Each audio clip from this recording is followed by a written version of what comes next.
Parque, na Gaúcha Santa Maria, na Gaúcha Zona Sul, 7 Pelotas e 10 em Rio Grande, e em GZH Passo Fundo, 8 graus neste início de manhã.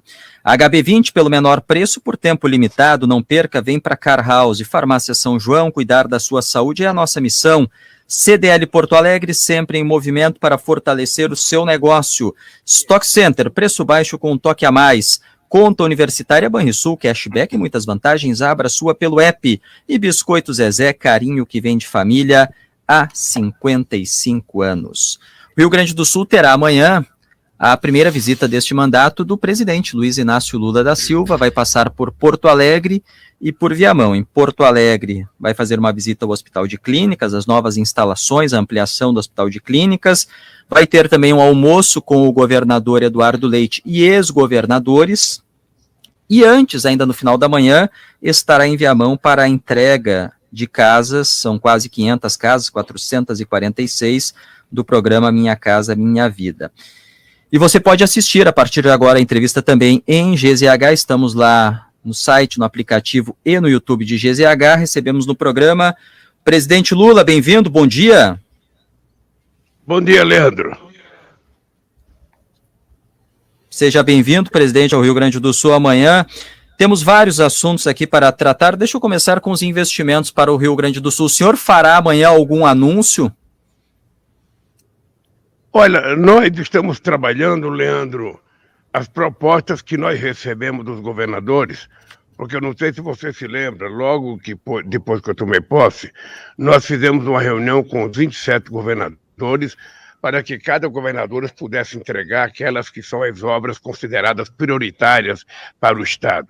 Nós temos no Rio Grande do Sul possivelmente quase 5 bilhões e 700 milhões de reais de rodovias e de pontes, e nós temos mais 2 bilhões de iniciativa privada, que é uma previsão de investimento que nós queremos fazer nesses próximos anos no estado do Rio Grande do Sul. Além da questão da educação, além da questão da saúde, além das outras questões com a agricultura, ou seja, nós vamos fazer muito investimento, porque na minha teoria política, Leandro, não é possível um presidente da República governar sem estar intimamente ligado à administração do governo do estado, porque é importante que os entes federados trabalhem junto, se articulem, trabalhem em harmonia, e nós vamos tratar todos os estados com o maior carinho, porque se o estado vai bem, o Brasil vai bem. Se o estado vai mal, o Brasil vai mal. Então nós queremos que o estado e que as cidades estejam bem, para que o Brasil também esteja bem. O Rio Grande do Sul, como outros estados, presidente, tem obras importantes que estão em andamento há muito tempo, atrasadas. Uma delas, aqui no Rio Grande do Sul, é a duplicação da BR-116 do trecho sul, que vai de Guaíba a Pelotas. A última previsão divulgada pelo governo federal agora é de conclusão no ano que vem. E tem uma outra sem previsão, que é a segunda ponte, ou a nova ponte do Guaíba. O senhor acompanhou, ela começou a ser construída ainda no governo Dilma, passou pelo governo Temer, foi inaugurada, mas ainda sem total conclusão no governo de Jair Bolsonaro. E o principal entrave que envolve as alças para acesso à cidade de Porto Alegre dessa nova ponte, envolve a remoção de famílias. Pelo último levantamento, são quase 700 famílias que precisam ser removidas de 3 vilas do bairro Navegantes. E o governo anterior colocava no plano de concessão de rodovias do Rio Grande do Sul a resolução desse problema, deixaria com a iniciativa privada. O senhor vai passar por esse trecho, pretende conversar sobre esse assunto quando estiver em Porto Alegre, porque é uma demanda muito importante para a cidade, para a região. O governo federal vai assumir a responsabilidade por esse ressarcimento das famílias, ou vai deixar mesmo num plano de concessão futuro? Leandro, tem duas coisas importantes. Primeiro, é que quando nós tomamos posse em janeiro de 2023, a gente descobriu no Brasil, durante o processo de transição, que nós tínhamos 14 mil obras paradas nesse país, dentre os quais 4 mil só na área da educação. A nossa ideia é a gente retomar todas essas obras. Só para você ter ideia do que está acontecendo, nós vamos investir em infraestrutura esse ano, mais do que tudo que foi investido nos 4 anos do governo passado. Mais. Isso porque na PEC da transição a gente colocou bastante dinheiro para a área de transporte e nós vamos investir. Nos 4 anos passados se investiram 21 bilhões. Esse ano nós vamos investir 23 bilhões de reais. E nós vamos retomar todas as obras que estavam paradas, obras ainda do meu governo, obras do governo Dilma, obras que foram paralisadas, sobretudo quase 180 mil casas que estão paralisadas. Ou seja, todas essas obras serão retomadas, todas, sem distinção. Nós não deixaremos nenhuma obra se retomar, porque é preciso acabar com essa história do Brasil continuar sendo um canteiro de obras paralisadas. Se a gente quiser fazer a economia crescer, se a gente quiser gerar emprego, a gente vai ter que fazer investimento e nós vamos fazer. Vamos fazer muito e é por isso que nós vamos lançar agora, no mês de julho, um novo programa de infraestrutura nesse país, em que a gente vai fazer uma combinação daquilo que é a capacidade de investimento do orçamento, aquilo que é a capacidade de financiamento dos bancos públicos e aquilo que é possível de fazer PPP. Nós queremos transformar esse país num canteiro de obras, como nós fizemos no PAC 1 e no PAC 2, e agora no PAC 3 a gente vai outra vez retomar todas as obras que estão paralisadas. Com relação à questão das famílias, eu não tenho mais informações, mas eu espero que amanhã, estando em Porto Alegre, alguém possa juntar uma comissão dos moradores para conversar, porque o governo pode não ser responsável por tudo, mas o governo certamente não faltará a prefeitura ou o Estado estabeleceu uma negociação para que a gente resolva a situação dessas quase 700 famílias e não deixem eles na rua. Isso nós vamos cuidar com muito carinho, porque nós não fomos eleitos para governar, nós fomos eleitos para cuidar do povo. E, portanto, vamos cuidar desse povo com muito carinho. Presidente, falar sobre política monetária, o juro é o assunto mais importante da economia hoje no país e o senhor tem criticado muito que o juro não está sendo cortado pelo Banco Central, tem criticado muito o presidente Roberto Campos Neto, mas ao mesmo tempo também elogia e lembra de Henrique Meirelles, que foi presidente do Banco Central no seu governo. Porém, Meirelles, por sua vez, tem elogiado a postura do Banco Central na condução da taxa de juros Selic.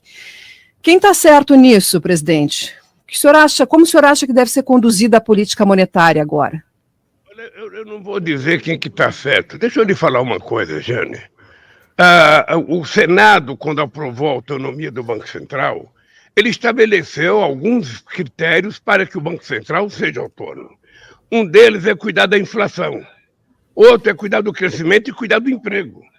E ele, até agora, tem cuidado pouco, porque ele estabeleceu uma meta que, pelo fato dele não atingir, ele aumentou o juro de forma exagerada. Não existe hoje nenhuma explicação econômica, sociológica, filosófica, do que você quiser pensar, para que a taxa de juros esteja a 13,75, porque nós não temos inflação de demanda. Se aumentava o juro quando você tinha uma demanda crescendo, que precisava reduzir a demanda. E o Meirelles cansou de fazer isso. Então, eu acho que é um equívoco. Não tem um setor da economia, a não ser o setor financeiro, não tem um setor da economia, seja das grandes empresas, pequenas empresas, médias empresas, pequenos varejistas, grandes varejistas, ou seja, todo mundo contra esse absurdo dessa taxa de juros, que ninguém pode captar dinheiro para investir a 14%, 15%, 16% de juros. As pessoas vão quebrar. Então, é preciso reduzir a taxa de juros para que ela fique compatível, inclusive, à inflação. Para a inflação em 12 meses está menos que 5%, por que a taxa de juros tem que estar nesse nível? Qual é a explicação? Não existe explicação. Então, eu tenho dito o seguinte, o Senado tem responsabilidade, porque foi o Senado que indicou e elegeu, aceitou a indicação do ex-presidente e indicou o presidente do Banco Central. Quando era o presidente que indicava, o presidente tirava ou colocava. Eu lembro que o Fernando Henrique Cardoso tirou uns 2 ou 3 presidentes do Banco Central. Outros presidentes tiravam.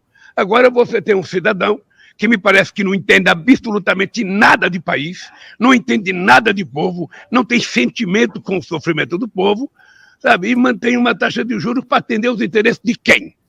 A quem que esse cidadão está servindo nesse momento? Então, essa é a questão. E não é o Lula, não é o presidente, é o povo brasileiro, são os sindicatos, os empresários da indústria, do comércio, do turismo, do varejo, ninguém, inclusive os agricultores, do Brasil inteiro são contra essa taxa de juros. Então, esse cidadão vai ter que pensar e o Senado vai ter que saber como lida com ele. Mas, presidente, Meirelles mesmo, né, que foi ser o presidente do Banco Central, e o senhor elogia o trabalho dele, Meirelles diz que a atual política monetária está sendo conduzida da forma correta. O Meirelles diz o que quiser, ele é livre. Ele tem 70 anos de idade, ele pode dizer o que ele quiser, achar o que ele quiser. No tempo que ele era meu ministro, ele sabe qual era a discussão que a gente fazia. Ele sabe que cada vez que ele aumentava 0,5% na taxa de juros, eu baixava 0,5% na TJLP para que o BNDES tivesse dinheiro para investir no setor produtivo. Ele sabe disso. E ele sabe que no nosso governo, quando nós pegamos o governo em 2003, a taxa de juros estava 26%. Nós reduzimos a 10%, com a economia crescendo a 7,5% em 2010 e o varejo crescendo acima de 13%. Então é o seguinte, se num país como o Brasil, você tiver uma inflação de 4% e a economia estiver crescendo 4% a 5%, as pessoas podem guardar dinheiro embaixo do colchão. Eu vivi nesse país, Giane, Luiz Inácio Lula da Silva, vivi nesse país com inflação de 80% ao mês. Eu sei o que é receber o salário no final do mês e ter que correr para a porta de um atacadista para comprar tudo que é coisa não perecível para levar para casa. Comprava papel higiênico que passa um mês sem usar, mas comprava para poder, sabe, o dinheiro não perder valor. Então agora o Brasil precisa crescer. Para que o Brasil precisa crescer, precisa ter crédito. Crédito para o setor privado, crédito para os estados, crédito para o município. E é isso que nós vamos voltar a fazer. O BNDES vai voltar a ser um banco de investimento, o BNB vai voltar a ser um banco de investimento, a Caixa Econômica vai voltar a ser um banco de investimento, o Banco do Brasil. O dinheiro tem que circular para a economia crescer. Você não pode dizer que é um país capitalista sem capital. O capital circulando na mão de meia dúzia de pessoas, o dinheiro tem que funcionar e girar na mão de muitos milhões de brasileiros para que a economia possa crescer. É isso que esse cidadão do Banco Central tem que entender. O dinheiro tem que circular. E para o dinheiro circular, o juro tem que ser baixo. As pessoas têm que poder tomar dinheiro emprestado e assumir o compromisso de pagar. É isso que nós queremos no Brasil, nada mais do que isso. Se esse cidadão cumprir com as suas funções, tais quais foram aprovadas pelo Senado, ótimo. Eu pouco me preocupo que seja autônomo no Banco Central. O que eu quero é que ele funcione. E ao cuidar de política monetária, lembre-se que mais importante do que a política monetária são 213 milhões de brasileiros. Aliás, a gente tinha 215, o último dado do IBGE caiu para 213, eu não sei se está certo o IBGE, não sei se diminuiu. O dado concreto é que nós perdemos, sabe, no censo, 10 milhões de pessoas, 12 milhões de pessoas. Mas, de qualquer forma, esse cidadão tem que pensar nisso. Esse país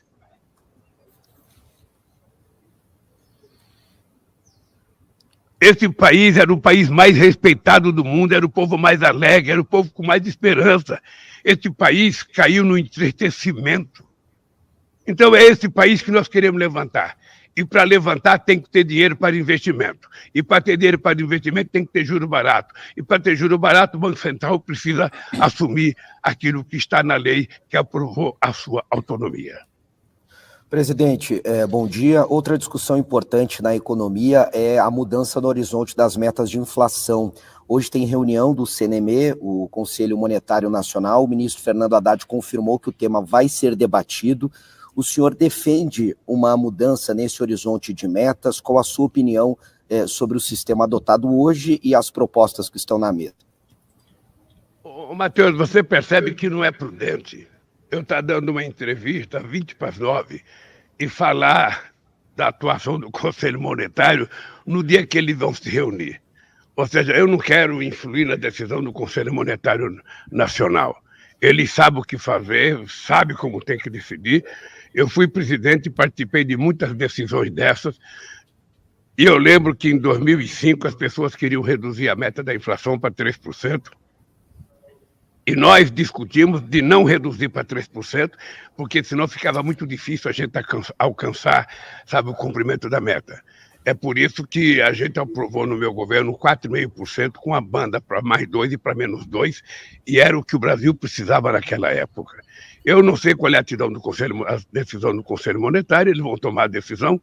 O que eu acho, que eu penso agora como cidadão brasileiro, é que o Brasil não precisa ter uma meta de inflação tão rígida, sabe, como estão querendo impor agora, sem alcançar. Sabe, a gente tem que ter uma meta que a gente alcança. Alcançou aquela meta, a gente pode reduzir e fazer mais um degrau, descer mais um degrau. Alcançou aquele outro degrau, desce mais um degrau. É para isso que a política monetária tem que ser móvel. Ela não tem que ser fixa e eterna. Ela tem que ser sensibilidade em função da realidade da economia, das aspirações da sociedade. Sabe? É muito importante. Você está lembrado, Matheus, que no nosso governo, sabe, no governo passado, a gente financiava máquinas agrícolas a 2% ao ano. Hoje as pessoas estão financiando há muito. Tem gente financiando a 14%, a 16%, a 18%. Não é necessário, a economia não vai para frente assim. Os poucos que têm capacidade de se endividar podem quebrar, porque amanhã podem não pagar a sua dívida. Para que esse sacrifício? Em nome de quem? A serviço de quem? E para quem? Essa é a questão que está colocada nesse instante. Mas eu espero que o Haddad e a Simone tenham toda a maturidade para tomar a decisão que achar que deva tomar, e a vida segue. O que eu posso te dizer é o seguinte: esse país vai voltar a crescer, esse país vai voltar a gerar emprego, e esse país vai voltar a aumentar o salário mínimo, e esse país vai sair da fome outra vez. É isso que eu quero te dizer. Isso vai acontecer. Presidente, a retomada do crescimento no seu governo, ela se baseia bastante também, como o senhor falou no início, na retomada de obras.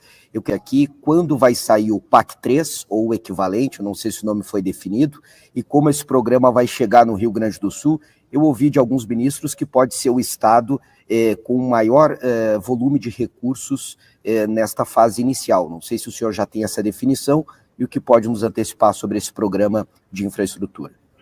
Eu disse agora há pouco, Matheus, que há uma previsão de que a gente tenha para investir nesses próximos anos no estado do Rio Grande do Sul o equivalente a 5 bilhões e 700 milhões de dinheiro do orçamento e mais 2 bilhões da iniciativa privada, porque nós queremos construir PPPs, sabe, como jamais foi feita nesse país. Nós estamos criando, o ministro Rui Costa está trabalhando nisso com a sua equipe, já está pronto, nós agora temos só que escolher o momento de anunciar o que vai começar a ser feito e quando vai começar a ser feito. Eu penso que não passará desses próximos 10 dias, porque eu estou ansioso para mostrar para o Brasil a fotografia do que nós queremos para o futuro. Nós já recuperamos todas as políticas de inclusão social que tinha dado certo nesse país e que foi desmontada. Acabamos de incluir todas as políticas, ou seja, falta apenas a questão do Luz para Todos e a questão do Água para Todos, que são programas que praticamente já estão prontos. E aí nós vamos só pensar no futuro. Aí é só trabalhar para que a gente faça aquilo que o Brasil precisa. São as estradas, são as pontes, são as ferrovias que o Brasil precisa, e isso nós queremos fazer com muita força. Inclusive, nessa questão nova da transição energética, nós vamos apresentar um grande leilão de energia eólica, de energia solar, de hidrogênio verde, ou seja, o Brasil vai se transformar num exportador de energia. Eu vim agora do G7 em Hiroshima e participei da reunião convocada pelo Macron para discutir uma nova economia, chamada economia verde. E aí, eu lá no meu discurso, eu mostrava o seguinte: de energia elétrica, o Brasil tem 87% da sua energia limpa. De energia total envolvendo combustível, o Brasil tem 87% de elétrica contra o mundo com 27%. E no conjunto da energia, o Brasil tem 50% de energia limpa contra 15% do resto do mundo.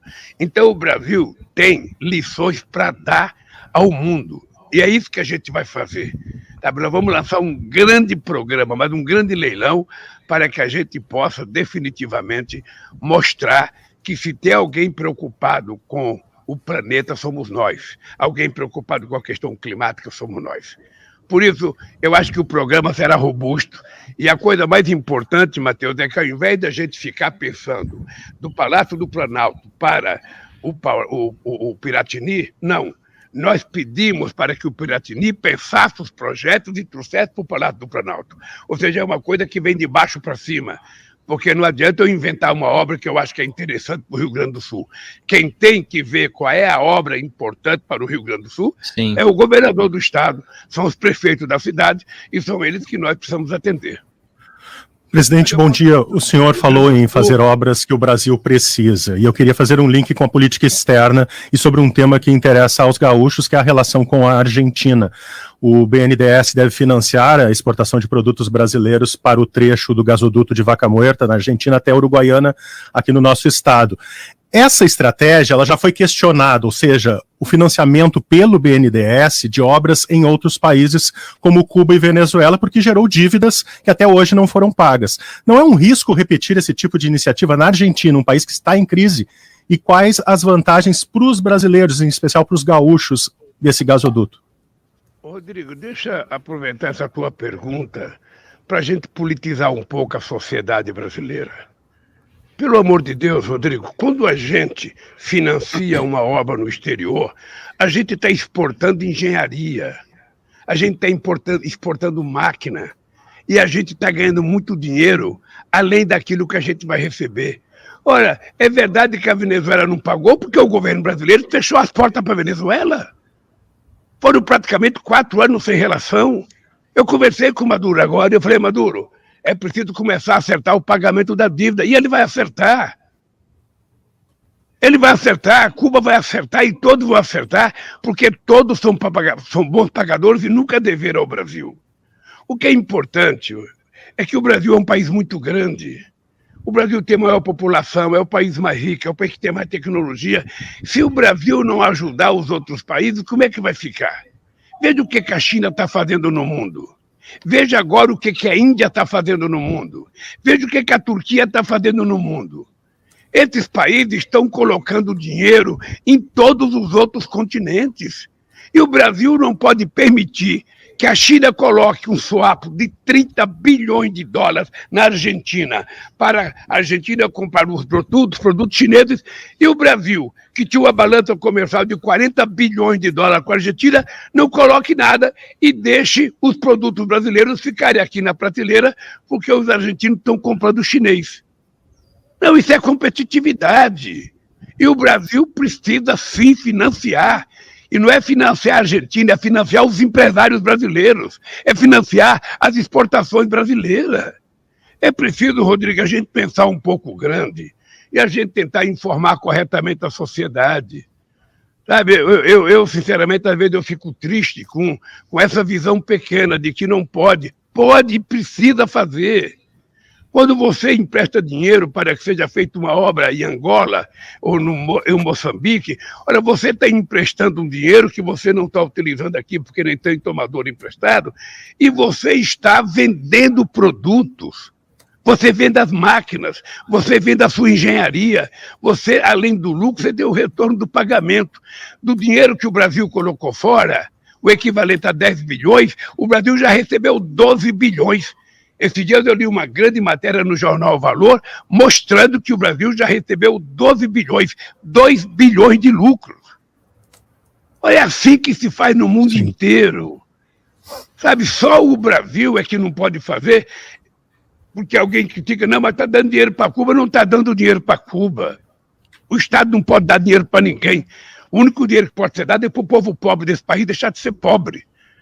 Mas do restante a gente financia, a gente empresta, recebe juro, recebe o principal e ainda vende muitos produtos nossos. É assim no mundo inteiro. No começo do século passado, o Canadá cansou de investir aqui no Brasil, a Inglaterra cansou de investir aqui no Brasil, as ferrovias eram feitas pelos ingleses, sabe, muitas hidrelétricas feitas pelos canadenses. Ora, é assim que o mundo faz. E é assim que o mundo está fazendo. Só o Brasil não pode ser pequeno. O Brasil precisa crescer e a América do Sul precisa crescer junto com o Brasil. O Brasil precisa crescer, mas o Uruguai precisa crescer, o Paraguai precisa crescer, a Argentina precisa crescer, a Bolívia tem que crescer, porque nós somos um mercado consumidor de quase 450 milhões de pessoas. Nós poderemos tranquilamente ter um mercado mais forte para negociar com a União Europeia. Então, O Brasil, se precisar fazer investimento, o Brasil vai fazer investimento para financiar as indústrias brasileiras e o comércio brasileiro com a Argentina.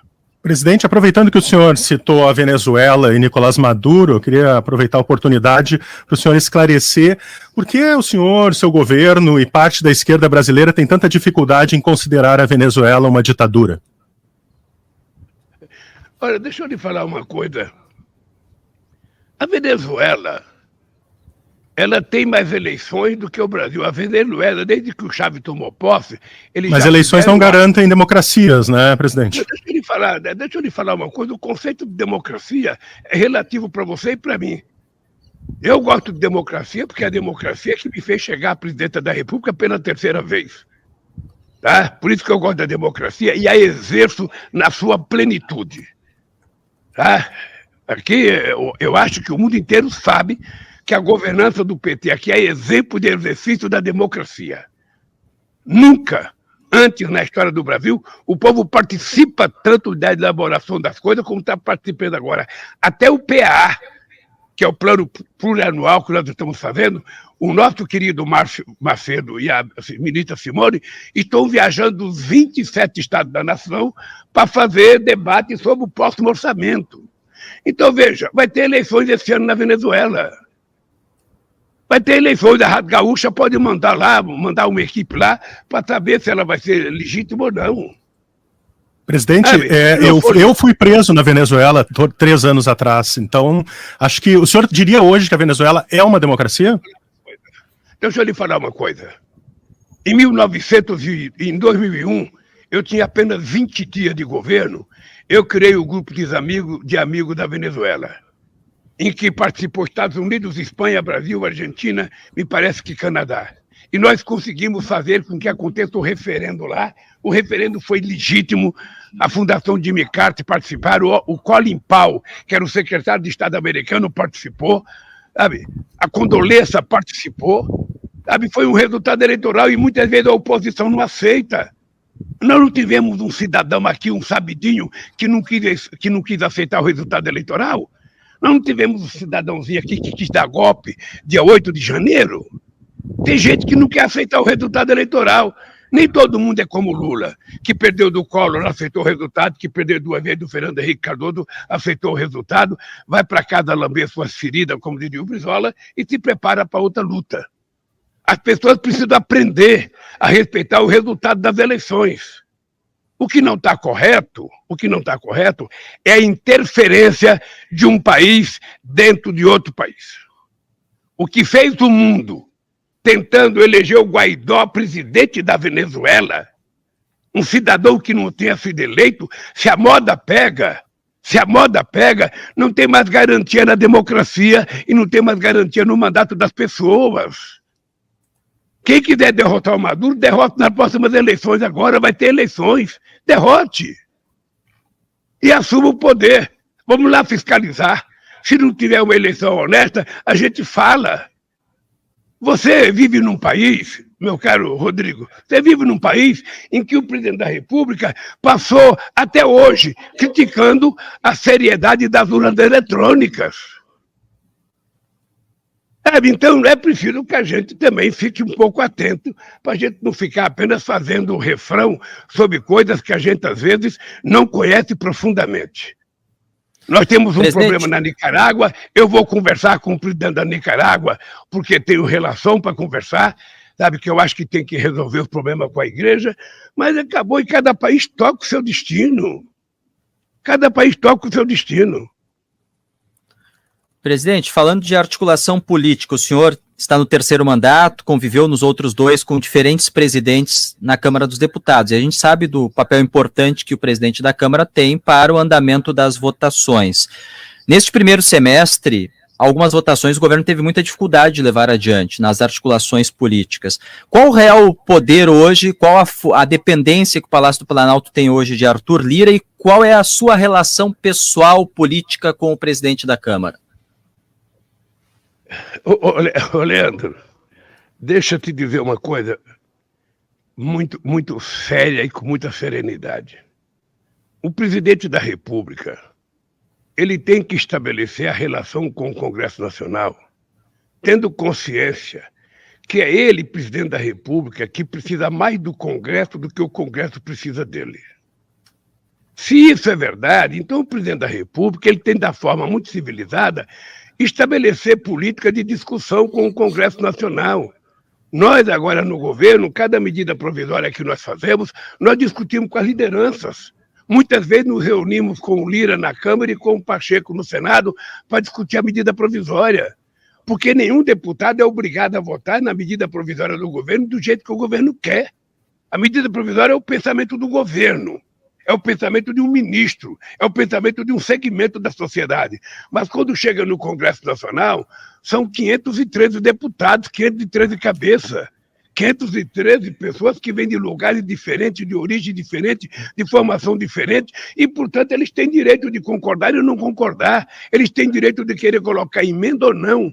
Se colocar uma emenda que seja nefasta à sociedade brasileira, o presidente veta. Mas a discussão é a mais tranquila possível, a mais tranquila possível. Eu fui viajar agora, conversei com o Lira e com o Pacheco. O Lira foi viajar, foi conversar comigo, o Pacheco foi viajar, foi conversar comigo. Ou seja, esse é o papel dos presidentes dos poderes. É conversar, dialogar, fazer acerto, sabe? Isso aqui dá para passar, isso não dá para passar, vamos tentar mudar isso aqui. É assim que a gente faz o cotidianamente. Nós fazemos todo santo dia essa conversa. Sim. E é assim que é bom. Presidente, nessa linha, como é que o senhor vai se envolver para que a reforma tributária realmente saia neste ano? E dentro dessa busca por receita do governo federal, o governo vai colocar medidas para combater a sonegação, para que as compras em sites estrangeiros paguem os impostos, que foi um dos pleitos que os lojistas apresentaram para o senhor em reunião recente no Palácio? Giane, vai ser a primeira reforma tributária votada no regime democrático. A última reforma tributária nossa foi depois da Revolução de 64. E o Haddad está coordenando com maestria, junto com o ministro Padilha, o líder Jacques Wagner, o líder Guimarães e o líder Randolph, estão conduzindo com maestria a conversa com o relator, a conversa com o presidente da Câmara, do Senado. Certamente não passará a medida provisória, sabe, na integralidade daquilo que o governo queria. Mas certamente passará uma medida provisória que vai dotar o Estado de maior proteção contra a sonegação, de maior capacidade de arrecadação, porque mais gente vai contribuir, e também de capacidade de redução da quantidade de imposto. A gente não quer punir a produção, a gente quer efetivamente que a gente possa cobrar isso no consumo, e eu acho que vai ser muito importante para o Brasil. Presidente, a gente tinha combinado aqui até as 9 horas, eu sei que o senhor tem compromisso em seguida, agradecemos muito, teríamos, é claro, outros assuntos ainda para serem abordados, mas o senhor terá oportunidade amanhã aqui no Rio Grande do Sul também com a nossa reportagem de esclarecer outras questões locais. Muito obrigado, aviso que está frio hoje em Porto Alegre, então o ministro Paulo Pimenta já pode providenciar o chimarrão para o senhor amanhã para dar uma esquentada. Muito obrigado e bom retorno a Porto Alegre. Obrigado, Leandro. Obrigado, Jano. Obrigado, Matheus. Obrigado, Rodrigues. Até amanhã, se Deus quiser.